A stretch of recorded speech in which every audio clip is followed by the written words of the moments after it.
যখন শুলিতে চড়ানো হবে, সর্বশেষ খুবাইবকে জিজ্ঞেস করা হয়, খুবাইব আমরা তোমাকে ছেড়ে দিব, একটা শর্ত আছে। বলে কি শর্ত? তুমি যদি তোমার এই ইসলাম ধর্মকে বাদ দিয়ে তুমি যদি আমাদের এই বাপ দাদার ধর্ম, শত বছরের পুরাতন ধর্ম যদি তুমি গ্রহণ করতে পারো, তবে আমরা তোমাকে মাফ করে দিব। হযরতে খুবাইব রাদিয়াল্লাহু তাআলা আনহু বলেন, না না, প্রশ্নই আসে না। তবে কি করবে? তোমাকে মৃত্যুদণ্ড দিতে হবে। বলে হ্যাঁ দেন, মৃত্যুদণ্ড দেন। এবার জিজ্ঞেস করে, তোমার কি কোনো ইচ্ছা আছে কিনা, শেষ ইচ্ছা আছে কিনা? খুবাইব রাদিয়াল্লাহু তাআলা আনহু বলে, আমার তেমন কোনো ইচ্ছা নেই, তবে আমার শেষ একটা ইচ্ছা হলো আমাকে 2 রাকাত নামাজ আদায় করার সুযোগ দাও। খুবাইব রাদিয়াল্লাহু তাআলা আনহুকে নামাজ আদায় করার সুযোগ দেওয়া হয়। উনি তায়াম্মুম করে কোন রকম নামাজে দাঁড়িয়ে যান। নামাজে দাঁড়িয়ে অতি অল্প সময়ে নামাজ শেষ করে ফেলেন। দ্রুততার সাথে নামাজ যখন শেষ করেন, এবারে একজন জিজ্ঞেস করে, খুবাইব তুমি তো চাইলে পারতে নামাজটাকে বিলম্ব করতে। তোমার নামাজ যত বিলম্ব হতো, তোমার মৃত্যু তত বিলম্ব হতো। তুমি যত দেরি করে নামাজ শেষ করতে, তোমার মৃত্যু তত দেরি করতে হতো। তুমি কেন এত তাড়াতাড়ি নামাজ শেষ করে ফেললে? এবার খুবাইব রাদিয়াল্লাহু তাআলা আনহু ঈমানের সর্বোচ্চ স্তরে গিয়ে এমন এক উত্তর দিয়েছেন, যে উত্তর দেওয়ার পরে সমস্ত মুশরিকদের জবাব বন্ধ হয়ে যায়। খুবাইব রাদিয়াল্লাহু তাআলা আনহু বলে, আমি যদি নামাজ দেরিতে আদায় করতাম, আমি যদি নামাজের ভিতরে বেশি সময় নিতাম, তবে তোমরা এটা চিন্তা করতে, মুসলমান মৃত্যুকে ভয় পায় কারণে দেরিতে নামাজ আদায় করছে, নামাজের ভিতরে সময় বেশি লাগাচ্ছে। আমি নবীজির একজন উম্মত, আমার তেমন আমল নাই, আমার ঈমানও তেমন মজবুত না, কিন্তু আমি মৃত্যুকে ভয় পাই নাই কারণে দ্রুত নামাজ শেষ করে ফেলেছি। এখন বলুন তো দেখি, সত্য কথা যেটা, একদম সত্য কথা, মৃত্যুর ভয় সবারই আছে, আছে না নাই? মৃত্যুর ভয় সবারই আছে। গাড়িতে উঠলে দোয়া পড়ি, একা একা রাস্তায় গভীর রাতে বের হলে নিরাপত্তা নিয়ে বের হই, নৌকায় চললে দোয়া পড়ি, সতর্কতার সাথে বের হই, ভূমিকম্প হলে ভালো কোনো নিরাপদ জায়গায় গিয়ে আশ্রয় নেই। এর মানে বোঝা যায় মৃত্যুর ভয় সবারই আছে। হে মুসলমান, মৃত্যুর ভয় থাকবে, এটা স্বাভাবিক, এটা কোনো ব্যাপার না। কিন্তু যেখানে প্রশ্নটা আসবে ইসলাম এবং কুফরের, যেখানে প্রশ্ন আসবে আমার মৃত্যুর কারণে আমি যদি এখন ইন্তেকাল করে ফেলি, তবে আমার ইসলামের সমস্যা হবে। আমি ইন্তেকাল করলে পরে, আমি এখন মৃত্যুকে ভয় পেলে পরে আগামী প্রজন্ম ইসলাম নিয়ে কথা বলবে। আল্লাহর এই জমিনে 7 আসমান আর 7 জমিন, আল্লাহর এই জমিনের সবথেকে বড় গুনার নাম হলো শিরিক। আর আল্লাহর পক্ষ থেকে সবথেকে বড় নিয়ামতের নাম হলো ঈমান। এক পক্ষকে আল্লাহ তাআলা শিরিক দিয়েছেন, একটা পক্ষকে আল্লাহ তাআলা স্বাধীনতা দেওয়ার পরে ওই পক্ষ পৃথিবীর সর্বনিকৃষ্ট গুনাহ শিরিককে বেছে নিয়েছে। আরেক পক্ষকে আল্লাহ তাআলা স্বাধীনতা দেওয়ার পরে ওই পক্ষ আল্লাহ তাআলার সর্বোৎকৃষ্ট নিয়ামত ঈমানকে বেছে নিয়েছে। আচ্ছা বলুন, এবার বলুন তো দেখি, আমরা কি পরিপূর্ণভাবে শিরিকের পক্ষে না ঈমানের পক্ষে? জোরে বলতে হবে, কার পক্ষে? ঈমানের পক্ষে।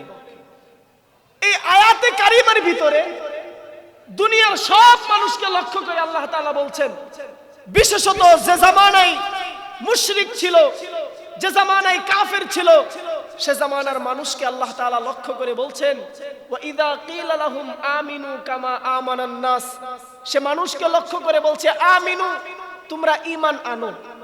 মুশরিকদেরকে লক্ষ্য করে আল্লাহ তাআলা বলতেছেন আমিনু, তোমরা ঈমান আনো। কি রকম ঈমান আনবে? কামা আমানান নাস, ওই মানুষদের মতো ঈমান আনো। অন্য এদিক সেদিক কেউ তাকাবে না, আমার দিকে তাকাবে। বলতেছে ওই মানুষদের মতো ঈমান আনো। কোন মানুষদের মতো? হাদিস খুলে দেখুন, হাদিসের ভিতরে রাসূলুল্লাহ সাল্লাল্লাহু আলাইহি সাল্লাম বলতেছে, ওই মানুষ হলো এই উম্মতের সর্বশ্রেষ্ঠ জামাত সাহাবায়ে কেরাম।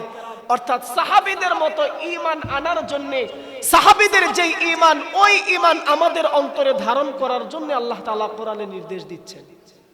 আর একটু সহজভাবে বোঝানোর জন্য বলি, প্রতিটা জুমায় শুক্রবার, প্রতিটা শুক্রবারে খতিব সাহেব জুমার নামাজের খুতবাতে একটা খুতবা পড়েন, একটা অংশ পড়েন, ওই খুতবাতে একটা হাদিস পড়েন, সবার পরিচিত।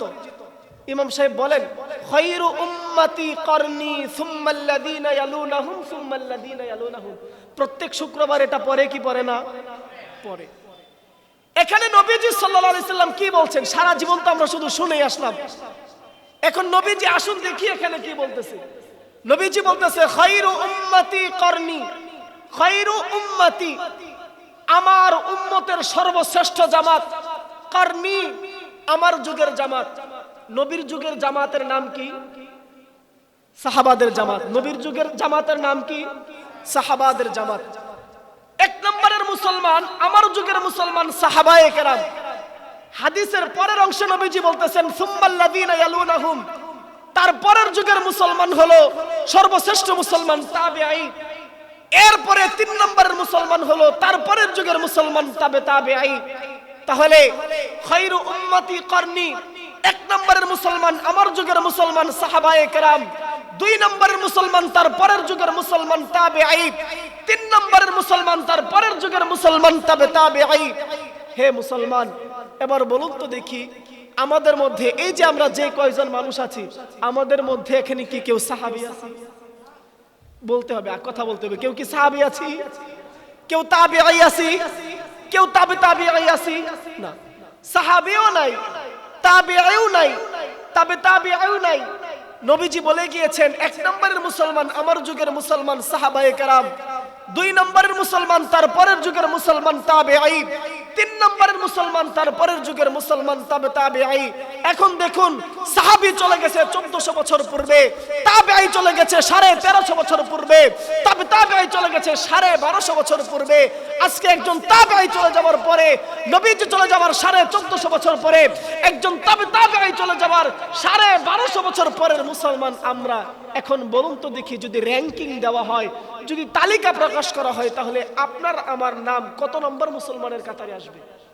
মুহতারাম হাজিরিন, যে বিষয়টা বুঝাতে চাচ্ছিলাম, যে আল্লাহ পাক রব্বুল আলামিন পৃথিবীর এই 2 নিয়ামত, একটা হলো একটা মুশরিকদের আছে, পৃথিবীর সর্বোৎকৃষ্ট গুনাহ মুশরিকদের যেটা করে শিরিক করে আল্লাহ তাআলার সাথে, আর একটা হলো পৃথিবীর সর্বোৎকৃষ্ট নিয়ামত, আল্লাহ মানুষকে ঈমান দিয়েছেন।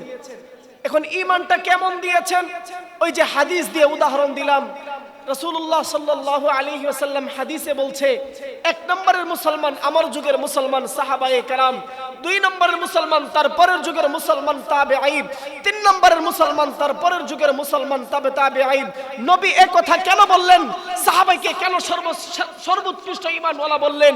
এর কারণ হলো, অপর আরেক হাদিসে নবীজি সাল্লাল্লাহু আলাইহি সাল্লাম বলতেছেন, আসহাবি কান নুজুম, আসহাবি কান নুজুম, ফাইন ইকতাদাইতুম ইহতাদাইতুম। আমার এক একটা সাহাবী আমার আকাশের তারকা তুল্য।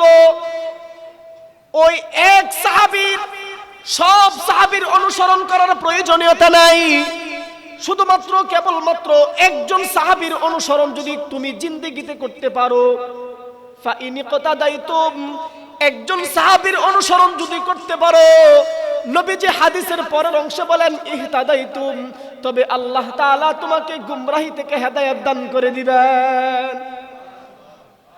আমি প্রশ্ন করলাম, এই হাদিস যখন পড়ছি তখন প্রশ্ন করলাম যে রাসূলুল্লাহ সাল্লাল্লাহু আলাইহি সাল্লাম আকাশের তারকার সাথে সাহাবীকে কেন তুলনা দিলেন? আকাশের তারকার সাথে সাহাবীকে কেন তুলনা দিলেন? এর সুন্দর একটা ব্যাখ্যা আছে। মুহতারাম হাজিরিন, যে জামানায় নবী যে কথা বলেছিলেন, সে জামানায় এ ধরনের লাইট, এ ধরনের ইলেকট্রিসিটি জিনিস, মানে বর্তমান বৈজ্ঞানিক যে আবিষ্কার, ওই আবিষ্কার নবীজির জামানায় ছিল নাকি ছিল না? ছিল না। নবীজির জামানায় কি বৈজ্ঞানিক আবিষ্কার ছিল? ছিল না। কিন্তু সে যুগের মানুষ রাতের বেলায় কোথাও কোনো মানুষ যখন সফর করে যেত, সে যদি তার গন্তব্য হারিয়ে ফেলতো, তখন তার গন্তব্য খুঁজে পেত আকাশের তারকা দেখে। দিনের বেলা ঘড়ি ছিল না, জোহরের নামাজের সময় কখন হবে সূর্যের অবস্থান কি সেটা দেখে বলতে পারতো এখন নামাজের সময় কোথায়। সূর্যের অবস্থান দেখে সে বলতে পারতো আসরের নামাজের সময় কখন হচ্ছে। আকাশের তারকা দেখে বলতে পারতো আজকে আমার পথ কোন দিকে আমাকে যেতে হবে। একজন মানুষ পথহারা মুসাফির যেভাবে রাতের বেলা গভীর অন্ধকারে আকাশের তারকা দেখে তার গন্তব্য খুঁজে পায়, পথহারা মুসাফির যেভাবে একাকী এক রাতের ভিতরে যখন তার কোনো সঙ্গী নাই, শুধুমাত্র কেবলমাত্র আকাশে তারকা আছে, জমিনে সে সারা দুনিয়ার সব মানুষ ঘুমন্ত, ওই পথহারা মুসাফির যেভাবে আকাশের তারকা দেখে তার সঠিক গন্তব্য খুঁজে বের করতে পারে, নবীজি সেজন্যই আকাশের তারকার সাথে সাহাবীকে তুলনা দিলেন। যখন গোটা দুনিয়ার উত্তর মেরু থেকে দক্ষিণ মেরু পর্যন্ত সারা দুনিয়ার সমস্ত মানুষ যখন কুফর আর শিরক দ্বারা পূর্ণ হয়ে যাবে, সারা দুনিয়ার সমস্ত মানুষ যখন গুমরাহির ভিতরে লুটে পড়বে, সারা দুনিয়ার সব মানুষ যখন অন্ধকারের দিকে পা বাড়াবে, তখন তুমি সব কিছু ভুলে গিয়ে আমার একজন সাহাবীকে যদি অনুসরণ করতে পারো, একজন সাহাবীর জীবনকে ফলো করে তার ফলোয়ার হয়ে তুমি যদি তোমার জীবনকে পরিচালনা করতে পারো, নবীজি বলেন সেই গুমরাহি থেকে আল্লাহ তোমাকে বের করে দিয়ে পরকালে জান্নাতের মেহমান বানিয়ে নেবে। সুতরাং অনুসরণ করা সাহাবীদেরকে দরকার আছে না নাই? এই আওয়াজে হবে না, সাহাবীদেরকে অনুসরণ করার দরকার আছে না নাই? এজন্যই আল্লাহ তাআলা কোরআনে হাকিমের ভিতরে বলেছেন والسابقون الأولون من المهاجرين والأنصار والذين اتبعوهم بإحسان। নবীজি সাল্লাল্লাহু আলাইহি ওয়াসাল্লাম বলেন, এই যে একজন সাহাবী, যেই সাহাবীর জীবন অনুসরণ করলে পরে আমার আপনার জিন্দেগির ভিতরে সফলতা চলে আসতেছে। শুধুমাত্র একজন সাহাবীর জীবন অনুসরণ করলে পরে, নবীজির সাহাবীর সংখ্যা ছিল ১৬ লক্ষ সাহাবায়ে কেরাম ছিল। ১৬ লক্ষ সাহাবায়ে কেরামের মধ্য থেকে সব সাহাবীকে অনুসরণ করার প্রয়োজনীয়তা নাই। সবথেকে বড় সাহাবী আবু বকরকে যদি আপনি ফলো করতে না পারেন তাও কোনো আপনার জন্য সমস্যা নাই। যদি আপনি আমি ওমরকে ফলো করতে না পারি তাও সমস্যা নাই। আলীকে না পারি, উসমানকে না পারি, তবুও কোনো সমস্যা নাই। কিন্তু নবীজি সাল্লাল্লাহু আলাইহি ওয়াসাল্লাম বলেন, সব সাহাবীদের মধ্য থেকে একজন সাহাবীকেও যদি অনুসরণ করি তবে এটা আমার জিন্দেগির জন্য সফলতা বয়ে আনবে। সাহাবীদের অবস্থাটা কেমন ছিল? ওরা নবীকে কি পরিমাণ ভালোবাসতো দেখুন। আমি কথাটা আস্তে আস্তে বুঝাতে বুঝাতে সামনে নিয়ে যাচ্ছি। মেরাজের রাত্রিতে নবীজি যখন প্রথম আসমান দ্বিতীয় আসমান ভেদ করে সপ্তম আসমানে গিয়ে আল্লাহ রাব্বুল আলামিনের সাথে সাক্ষাৎ করলেন, ওখান থেকেই নামাজ ফরজের বিধান আসলো। আমাদের উপর নামাজ, 5 ওয়াক্ত নামাজ আমাদের উপর ফরজ হলো। নবীজি দুনিয়ার জমিনে চলে আসলেন। হে উম্মতে মুহাম্মাদি, এবার সমস্ত মানুষ সমালোচনা করা শুরু করেছে। মুহাম্মদ নাকি গত রাত্রে মক্কার কাফেররা সমালোচনা করা শুরু করেছে। মুহাম্মদ নাকি গত রাত্রে বাইতুল মুকাদ্দাস থেকে আরশে গিয়েছিল। আরে মুহাম্মদ তো এতদিন পর্যন্ত আমরা ভাবতাম মুহাম্মদ পাগল, এরপরে আচরণে বুঝতাম না ঠিক আছে। আজকে মুহাম্মদ যে কথা বলেছে যে গতকালকে মক্কা থেকে সোজা বাইতুল মুকাদ্দাসে গিয়েছে, মসজিদে আকসায় ফিলিস্তিনে, ওই মসজিদে আকসার বাইতুল মুকাদ্দাস থেকে সরাসরি প্রথম আসমান দ্বিতীয় আসমান ভেদ করে সপ্তম আসমানে গিয়ে সে নাকি আল্লাহর সাথে সাক্ষাৎ করেছে। এই মুহাম্মদ সম্পূর্ণই পাগল হয়ে গেছে। এই ধরনের কথা যখন মক্কার মুশরিকরা বলতেছিল, তখন হযরতে সিদ্দিক আকবর আবু বকর সিদ্দিক রাদিয়াল্লাহু তাআলা আনহুকে জিজ্ঞেস করলো, আবু বকর তুমি তো তোমার মুহাম্মদকে অনেক বেশি মহব্বত করো, ভালোবাসো, আচ্ছা বলো তো দেখি মুহাম্মদের এই বক্তব্য যেটা মেডিকেল সায়েন্স গ্রহণ করে না, যেটা কোনো বিজ্ঞান গ্রহণ করে না, যেটা কোনো মানুষের মেধা গ্রহণ করতে পারে না, এক রাত্রে অল্প একটু সময়ে একজন মানুষ কিভাবে মক্কা থেকে বাইতুল মুকাদ্দাসে যায়, আবার বাইতুল মুকাদ্দাস থেকে বুরাকে করে বিদ্যুৎ গতিতে সপ্তম আসমান পর্যন্ত যায়, সমস্ত আসমান ভেদ করে। এটা যখন সিদ্দিক আকবর হযরত আবু বকর সিদ্দিক রাদিয়াল্লাহু তাআলা আনহুকে বলা হচ্ছিল, উনি আর কোনো দলিল চান নাই, শুধুমাত্র জিজ্ঞেস করছেন আচ্ছা নবীজি বাইতুল মুকাদ্দাসে গেছেন, এরপরে সপ্তম আসমানে গেছেন, এই কথাটা কে বলছে? বলে নবী মুহাম্মদ বলছে। এবার সিদ্দিক আকবর আবু বকর সিদ্দিক রাদিয়াল্লাহু তাআলা আনহু বলেন, যেহেতু নবী মুহাম্মদ বলেছে সুতরাং নবীজি মিথ্যা বলতে পারেন না, অবশ্যই আমি এটাকে বিশ্বাস করি, এটা সত্য। এজন্যই তো কবি বলেছেন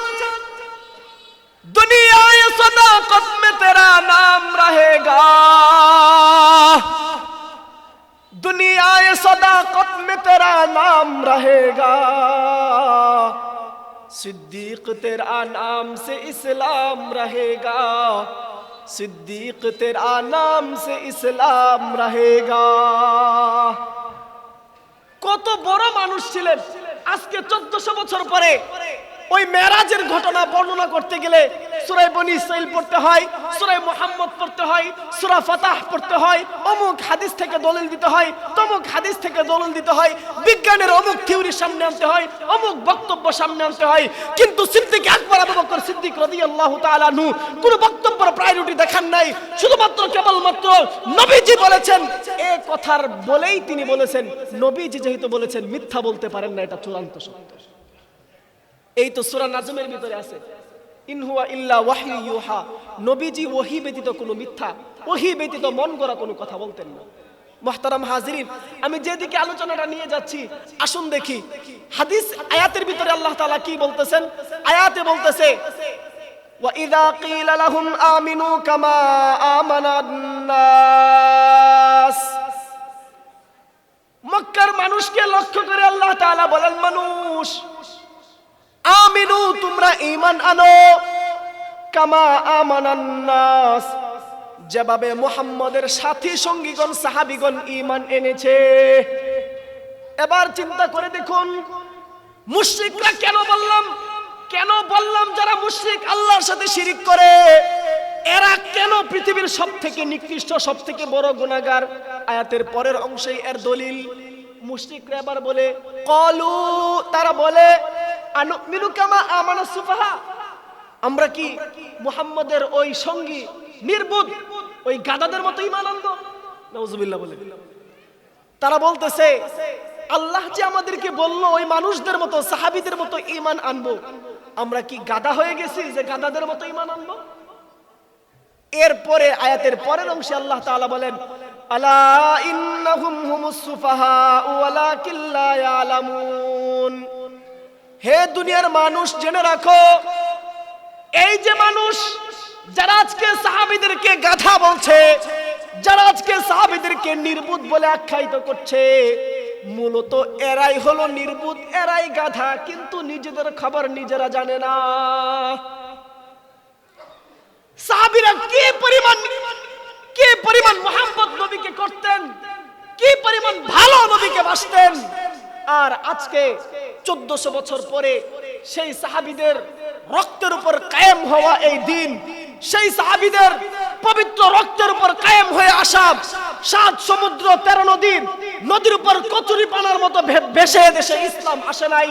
হে মুসলমান, এদেশে ইসলাম যেভাবে এসেছে একজন সাহাবীর রক্তের উপর বয়ে, এদেশে ইসলাম এসেছে পূর্ববর্তী উলামায়ে কেরামের পবিত্র রক্তের উপর বয়ে ইসলাম এদেশে এসেছে। ইসলাম বঙ্গোপসাগরের কচুরি পানার উপর ভেসে আসে নাই। কথা ঠিক কিনা? ইসলাম বঙ্গোপসাগরের কচুরি পানার উপর ভেসে এদেশে আসে নাই। ইসলাম এসেছে সাহাবীদের পবিত্র রক্তের উপর বয়ে, ইসলাম এসেছে পূর্ববর্তী উলামায়ে কেরামের পবিত্র রক্তের উপর বয়ে। তারা কি পরিমাণ ভালো নবীকে বাসতেন, ছোট্ট একটা মিসাল আপনাদেরকে দেই। একজন সাহাবী, তার নাম হলো যায়েদ বিন আব্দুল্লাহ বিন আব্দুর রাব্বিহি, তার নাম হলো যায়েদ বিন আব্দুল্লাহ বিন আব্দুর রাব্বিহি। খেজুরের বাগানে সে কাজ করতেছে, এমত অবস্থায় কে যেন ঘোষণা দিয়ে যাচ্ছে মদিনার মুহাম্মদ ইন্তেকাল করেছে। যায়েদ বিন আব্দুল্লাহ বিন আব্দুর রাব্বিহি মদিনার এক খেজুরের বাগানে যখন কাজ করে, এমত অবস্থায় একজন ঘোষক ঘোষণা দিয়ে যায় মদিনার মুহাম্মদ, ইসলামের সেই বার্তাবাহক মেসেঞ্জার অফ ইসলাম মুহাম্মদ দুনিয়ার জমিন থেকে ইন্তেকাল করে চলে গিয়েছে। এবার যায়েদ বিন আব্দুল্লাহ বিন আব্দুর রাব্বিহি বলে, সত্যি কি মুহাম্মদ মারা গেছে কিনা? উত্তরে বলে হ্যাঁ, সত্যি মুহাম্মদ মারা গিয়েছে। এবার সেই যায়েদ বিন আব্দুল্লাহ বিন আব্দুর রাব্বিহি তার খেজুরের বাগানের ওই কাজকে ছেড়ে দেয়। কাজ ছেড়ে দিয়ে আসমানের দিকে 2 হাত উত্তোলন করে, আসমানের দিকে 2 হাত উত্তোলন করে আল্লাহ পাক রব্বুল আলামিনকে ডেকে বলে, ইয়া রব্বি, হে আল্লাহ, যদি আমার নবী মুহাম্মদ আমার সবথেকে প্রাণের মানুষ, আমি আসমান এবং জমিনের ভিতরে সবথেকে বেশি যাকে ভালোবাসি, সেই মুহাম্মদ নবী যদি দুনিয়ার জমিন থেকে সত্যি চলে গিয়ে থাকেন, নবীজি যদি সত্যি ইন্তেকাল করে থাকেন, তবে আমার এই দুই চক্ষু, যেই দুই চক্ষু দ্বারা আমি নবীজিকে প্রতিদিন দেখতাম, আজকের পর থেকে নবীজিকে তো আর দেখতে পারবো না। নবীজি যেহেতু দুনিয়ার জমিন থেকে চলে গিয়েছেন, আর এই সংবাদ যদি সত্যি হয়ে থাকে, তবে আমি তোমার কাছে ফরিয়াদ জানাই, তুমি আমার দুই চক্ষু এই মুহূর্তে অন্ধ করে দাও। কি পরিমাণ প্রেম তাদের ভিতরে ছিল, কি পরিমাণ ভালোবাসা নবীজির প্রতি ছিল। একজন সাহাবী নবীজি দুনিয়ার জমিন থেকে ইন্তেকাল করে চলে গিয়েছেন, সে বলতেছে, যেই চক্ষু দ্বারা আজকের পর থেকে আমি নবী মুহাম্মদকে দেখতে পারবো না, ওই চক্ষুর আমার দরকার নাই, আল্লাহ তুমি আমার চোখ সরায় নেও। আল্লাহ ওই পাগলের দোয়া কবুল করে নিয়েছে। সঙ্গে সঙ্গে যায়েদ বিন আব্দুল্লাহ বিন আব্দ রব্বিহি, হাদিসের কিতাব খুলে দেখেন, বুখারী শরীফের হাদিস, যায়েদ বিন আব্দুল্লাহ বিন আব্দ রব্বিহির চক্ষু অন্ধ হয়ে গিয়েছে। তিনি বলেছেন, যে আল্লাহ আমার দোয়া কবুল করেছেন, যে আল্লাহ আমাকে ঈমান দিয়েছেন, আজকে সেই নবীর প্রেমে আমার চক্ষু হারিয়ে ফেলেছি, আলহামদুলিল্লাহ, এর থেকে আনন্দের কোনো বিষয় পৃথিবীতে আমার জন্য নেই। এখন চিন্তা করে দেখুন, সাহাবীদের ঈমান কোথায় আর আপনার আমার ঈমান কোথায়? আমার কথা কি বুঝতেছেন? একটু সারা দেন, বুঝতেছেন? সাহাবীদের ঈমান কোথায় আর আমাদের ঈমান কোথায়? একটা ছোট্ট উদাহরণ দিলে আপনারা বুঝবেন। আমরা এই যে গ্যাস ম্যাচ দেখি না, বলুন না, গ্যাস ম্যাচ দেখি না? দেখি। গ্যাস ম্যাচের পিছনের অংশে কিন্তু ছোট্ট একটা লাইটও থাকে, কিছু কিছু ম্যাচে থাকে কি থাকে না? ওই যে ম্যাচ, যেই গ্যাস ম্যাচের পিছনে ছোট্ট একটা লাইট থাকে, ওখানের মেসের আলো, ওই লাইটের আলো কিন্তু একবারে কম, অল্প একটু আলো দেয়। এর কারণ হলো তার সাথে ব্যাটারি হলো এরকম ছোট ছোট তিনটা ব্যাটারি থাকে, একবারে ছোট ছোট তিনটা ব্যাটারি। যেমন ব্যাটারি তেমন বাল্ব তেমন আলো। আচ্ছা, এবার বলুন তো দেখি, ওই যে মেস লাইটের ভিতরে যে লাইট, ওই লাইটের আলো বেশি না এখানে যে হেজাক বাতি জ্বলতেছে এটার আলো বেশি? হেজাক লাইটের আলো বেশি নাকি মেস লাইটের আলো বেশি? হেজাকের আলো বেশি। এর কারণ কি? এর কারণ হলো হেজাক লাইটের যে বাল্ব, ওই বাল্বের সম্পর্ক ছোট ছোট তিনটা ব্যাটারির সাথে, আর এই যে হেজাক লাইট, এই হেজাক লাইটের সম্পন্ন মেইন সুইচ কারেন্টের সাথে। সুতরাং কি বোঝা গেল? যেই লাইটের সম্পর্ক কারেন্টের সাথে যত বেশি, সেই লাইটের আলো তত বেশি। ঠিক তেমনি ভাবে মানুষের, একজন মুমিনের, একজন ইমানদারের সম্পর্ক আরশের মালিক আল্লাহর সাথে যত বেশি, সেই ইমানদারের ইমানের পাওয়ার তত বেশি। একটা মেসেজ, একটা ম্যাচ, যেই ম্যাচের সম্পর্ক তার লাইট একদম ক্ষীণ আলো দেয়, কারণ তার বাল্বের সাথে সম্পর্ক কম, কারেন্টের সাথে সম্পর্ক কম। পক্ষান্তরে হেজাক লাইটের সম্পর্ক কারেন্টের সাথে বেশি থাকার কারণে তার আলো বেশি। হে মুসলমান, সাহাবীদের সম্পর্ক, তাবেঈদের সম্পর্ক, তাবেঈদের সম্পর্ক আমার আল্লাহর সাথে বেশি ছিল, এজন্যই তার ঈমানের পাওয়ার বেশি। আর আপনার আর আমার সম্পর্ক আল্লাহর সাথে কম, এজন্যই আমাদের ঈমানের পাওয়ার কম। ঠিক কিনা বলেন? ঠিক কিনা বলেন? আচ্ছা বলুন তো দেখি, এখানে আমরা কয়জন এমন মানুষ আছি যারা গতকালকে রাত্রে তাহাজ্জুদের নামাজ পড়ছি? পড়ি নাই। হইছে এমন? হয়তো গুনলে দুই একজন পাওয়া যেতে পারে। কিন্তু সাহাবীদের অবস্থা দেখেন কি? কাফের সর্দার পাঠালো, আরে গিয়ে দেখ মুহাম্মদের সাহাবী কি করে, তারা এত শক্তি পায় কোত্থেকে? ওরা শুধুমাত্র 313 জন, আমরা 1000, ওরা 1000 তো আমরা 10,000, ওরা 10,000 তো আমরা 1 লক্ষ, ওরা 1 লক্ষ তো আমরা 50 লক্ষ। কিন্তু কোন সময় কেন আমরা সাহাবীদের সাথে জিততে পারি না? মুহাম্মদের এই মুসলিম বাহিনীর সাথে কেন আমরা জিততে পারি না? গোয়েন্দা পাঠালো, গোয়েন্দা যায় মুসলমানের কাছে, রাতের বেলা গোয়েন্দাগিরি করতে যখন যায়, গিয়ে এসে থমকে দাঁড়িয়ে যায়। আরে হচ্ছে তো হচ্ছে কি?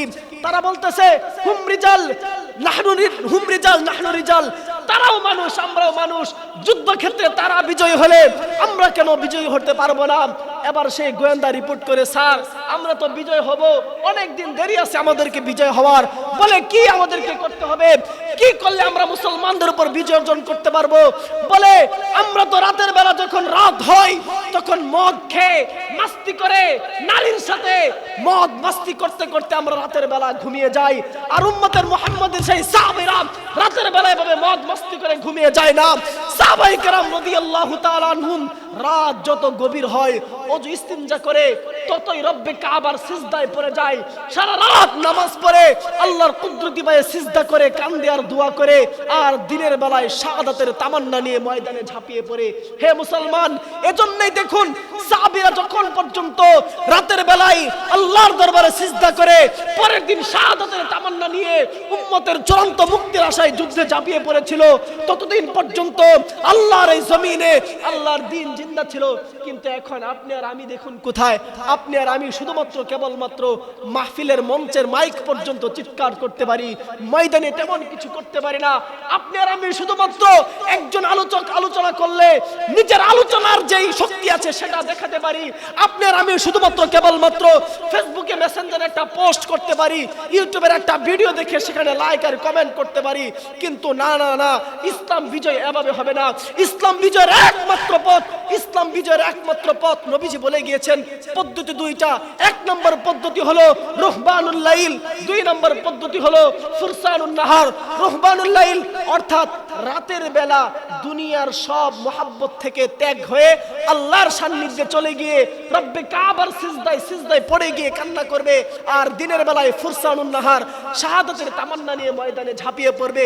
যেদিন দুনিয়ার মানুষ উম্মতে মুহাম্মদী এই দুনিয়ার মুসলমানরা এই দুই কাজ করতে পারবে, এর পরের দিন থেকে ইনশাআল্লাহ ইসলাম বিজয় হতে থাকবে। কিন্তু চিন্তা করে দেখুন তো আপনারা আমি এগুলো করি কি করি না? কখনোই করি না। একজন সাহাবীর উদাহরণ আপনাদেরকে দিলে খুব ভালো করে বুঝবেন।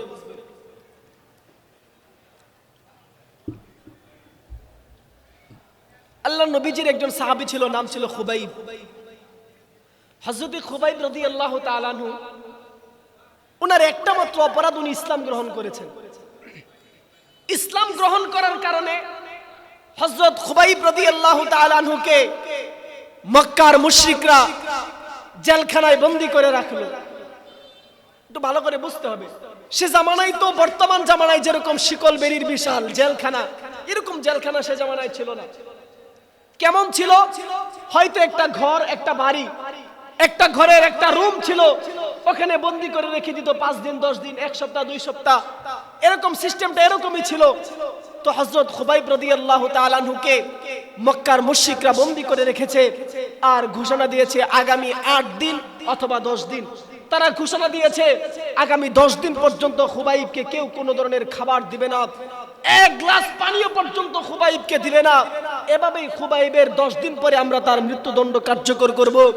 হে মুসলমান, এক কথা বলে খুবাইব রাদিয়াল্লাহু তাআলা আনহুকে জেলখানায় বন্দী করে রাখে, একটা বাড়িতে বন্দী করে রাখে। ওই বাড়িতে যেই ঘরে বন্দী করে রাখে পাশের ঘরে একটা মেয়ে ছিল, নাম ছিল জয়নাব। জয়নাবের ছোট একটা মেয়ে ছিল। এখন জয়নাব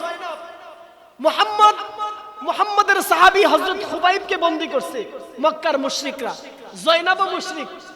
এবার বন্দী করার পরে একদিন 2 দিন চলছে, আজকে 7ম দিন।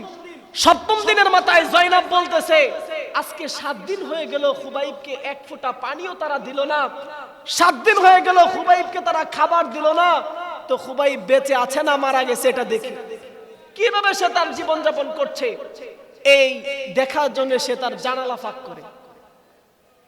আশ্চর্যের কাহিনী হলো জয়নাব যখন খুবাইবকে দেখার জন্য জানালার পর্দা সরায়, খুবাইবকে দেখার জন্য জানালার পর্দা সরানোর সঙ্গে সঙ্গে জয়নাবের চোখ কপালে উঠে যায়।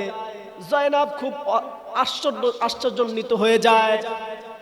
আরে কি বলে, আজকে 7 দিন চলছে খুবাইবকে কোনো ধরনের খাবার দেওয়া হয় না।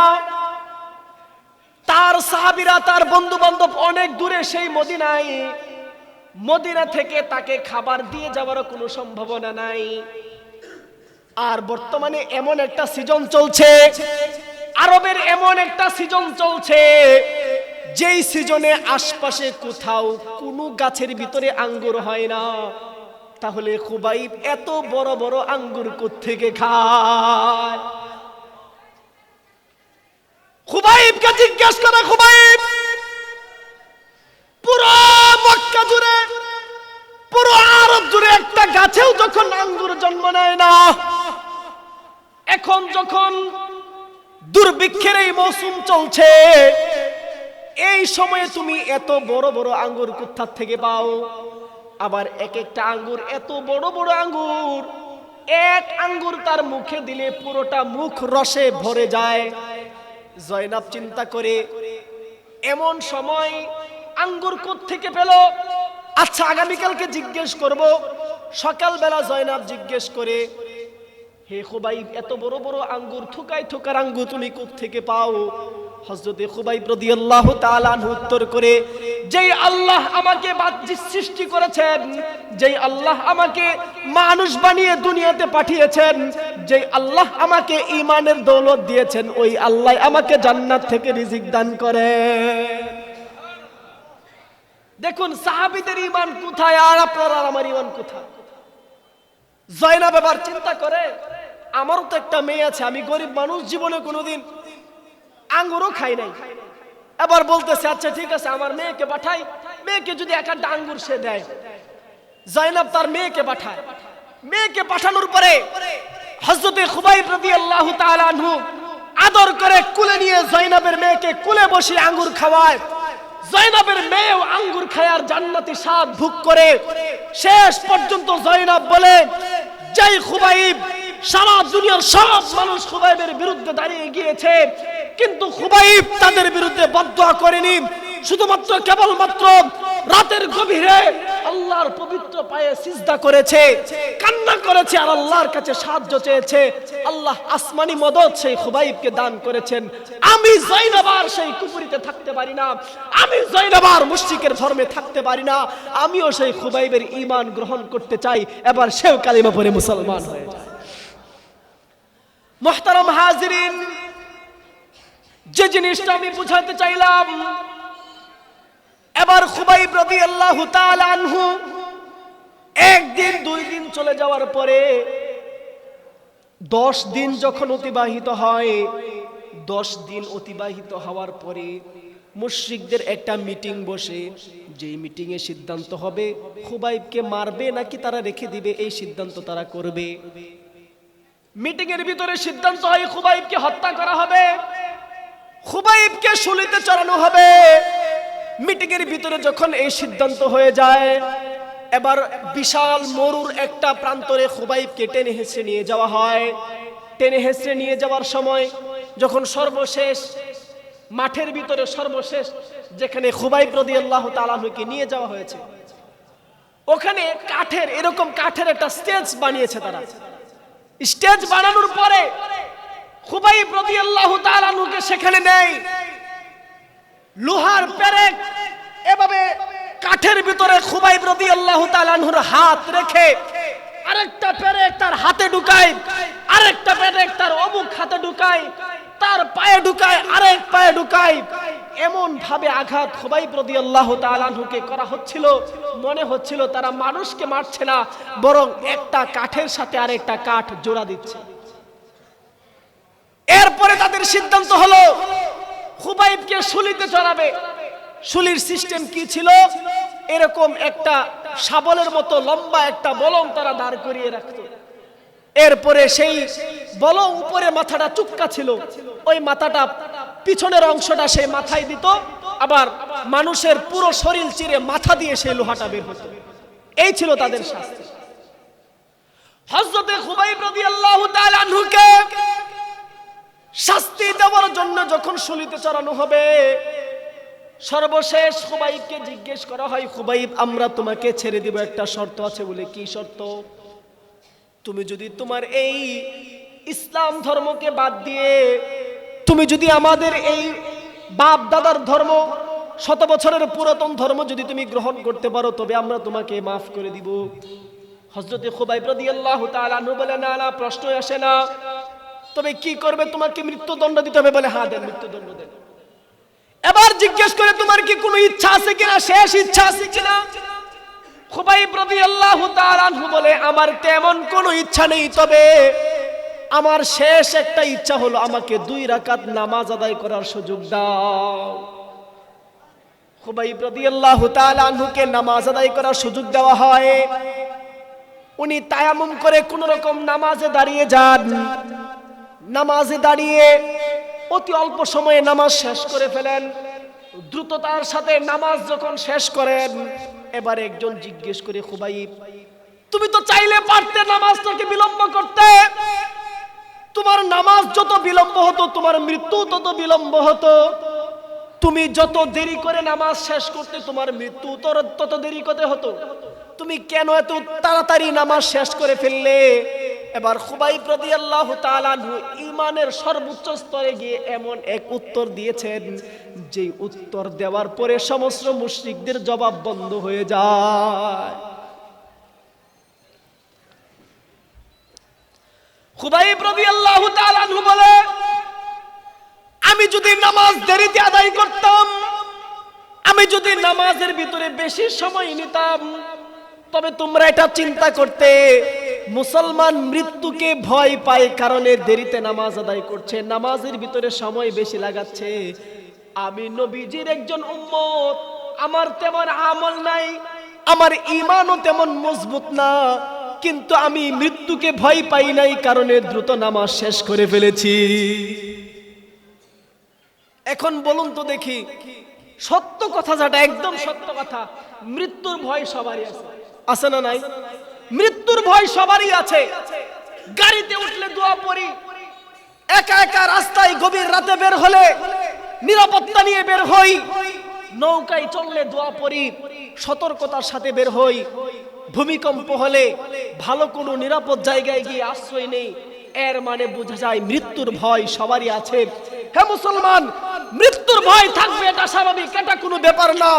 কিন্তু যেখানে প্রশ্নটা আসবে ইসলাম এবং কুফরের, যেখানে প্রশ্ন আসবে আমার মৃত্যুর কারণে আমি যদি এখন ইন্তেকাল করে ফেলি তবে আমার ইসলামের সমস্যা হবে, আমি ইন্তেকাল করলে পরে আমি এখন মৃত্যুকে ভয় পেলে পরে আগামী প্রজন্ম ইসলাম নিয়ে কথা বলবে, আগামী প্রজন্ম ইসলামের বিরুদ্ধাচরণ করবে। এটাই করেছেন খুবাইব, এটাই করেছেন। মৃত্যুকে ভয় পেলে কি লাভ? মুহতারাম হাজিরিন, যে গল্পটা আপনাদেরকে বুঝাচ্ছিলাম, শোনাচ্ছিলাম, এটা একটা বানোয়াট গল্প নাই। সহিহুল বুখারীর কিতাবুল মাগাজিতে উল্টায় দেখেন এই গল্প উল্লেখ আছে। এর পরের কাহিনী আরো ভয়ঙ্কর। খুবাইব রাদিয়াল্লাহু তাআলা আনহুকে শুলিতে চড়ানো হলো। শুলিতে চড়ানোর একেবারে পূর্বাবস্থায় বলতেছে খুবাইবকে, খুবাইব, এখন তো তোমাকে মৃত্যুর ফাঁসি দিয়ে দেওয়া হবে, শুলিতে চড়ানো হবে, এটা চূড়ান্ত নিশ্চিত, তোমার কি শেষ কোনো ইচ্ছা আছে কিনা? বলে, না, আমার আর কোনো শেষ ইচ্ছা নাই। বলে, হ্যাঁ খুবাইব, আমরা তোমাকে মাফ করে দিতে পারি, একটা মাত্র শর্ত আছে, তোমার মৃত্যুটাকে সহজ করে দিতে পারি। বলে, কি শর্ত? তুমি তো মরেই যাবা, শুধুমাত্র মুহাম্মদকে একটা গালি দিয়ে মারা যাবে। বলে, নাউজুবিল্লাহ, শুধুমাত্র মুহাম্মদকে একটা গালি দিবার তুমি মারা যাবে, আমাদের কোনো আফসোস নাই। খুবাইব রাদিয়াল্লাহু তাআলা আনহু বলে, যেই মানুষের প্রেমে পাগল হয়ে আমি আমার ঈমান রক্ষা করার জন্য যেই মানুষের প্রেমে পাগল হয়ে আমি আমার জীবন দিয়ে দিচ্ছি, সেই মানুষকে গালি দেওয়ার কোনো প্রশ্নই আসে না।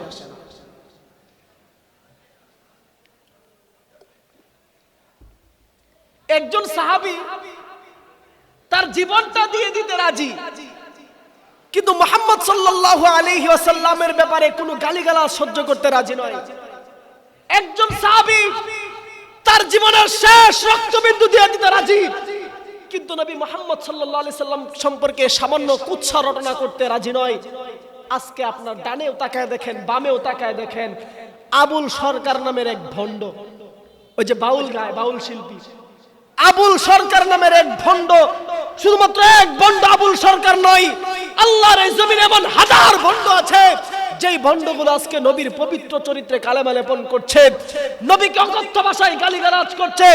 হে উম্মতে মুহাম্মাদি, আমার নবী বিশ্ব নবী হাদিসের ভিতরে বলে গিয়েছেন, লা ইউমিনু আহাদুকুম হাত্তা কুনা হাব্বা ইলাইহি মিন ওয়ালিদিহি ওয়া ওয়ালাদিহি ওয়ান নাসি আজমাইন।